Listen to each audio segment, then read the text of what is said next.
બનાસકાંઠા જિલ્લામાં પાલનપુર અંબાજી હાઈવે પર આવેલી અનુસૂચિત જાતિના છાત્રાલયમાં ગુણવત્તા વિનાનું ભોજન મળતું હોવાનો વિદ્યાર્થીઓએ આરોપ લગાવ્યો છે। અહીંયા આપવામાં આવતા ભોજનમાં કોઈ ટેસ્ટ નથી હોતો અને મટીરીયલ પણ ગુણવત્તા વિનાનું વાપરવામાં આવે છે। વિદ્યાર્થીઓ ચીમકી ઉચ્ચારે છે કે જો યોગ્ય ગુણવત્તાવાળું ભોજન નહીં મળે તો અમે ભૂખ હડતાલ પર ઉતરીશું અને આંદોલન કરીશું। સરકાર મેનુ મુજબ ભોજન ન મળતા વિદ્યાર્થીઓમાં ભારે રોષ ફેલાયો છે। વિદ્યાર્થીઓએ આ મુદ્દે કલેક્ટર કચેરીએ પણ રજૂઆત કરી છે, તો બીજી તરફ નાયબ સમાજ કલ્યાણ અધિકારીનું કહેવું છે કે વિદ્યાર્થીઓ અલગ અલગ ડિમાન્ડ કરે છે। આપણી જીવન જરૂરિયાત એવી જમવા બાબતે એમાં પોષણયુક્ત જમવાનું મળતું નથી અને મેન્યુ મુજબનું જમવાનું આવતું નથી। એના માટે અમે અમારા વોર્ડનશ્રીને લેખિત અને મૌખિક જાણ કરી હતી।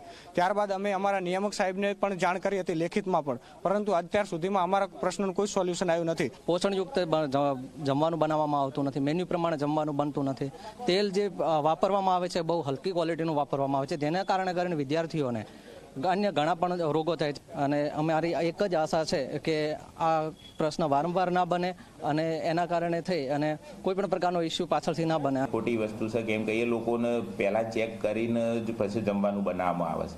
એમની કમિટી બનાવવામાં આવેલી છે, એ 5 કે 6 સભ્યો આવીને જમવાનું ચેક કરી જાય એના પછી જ બનાવવામાં આવે, એટલે ભૂખ્યા રહેવાનો પ્રશ્ન ઉપસ્થિત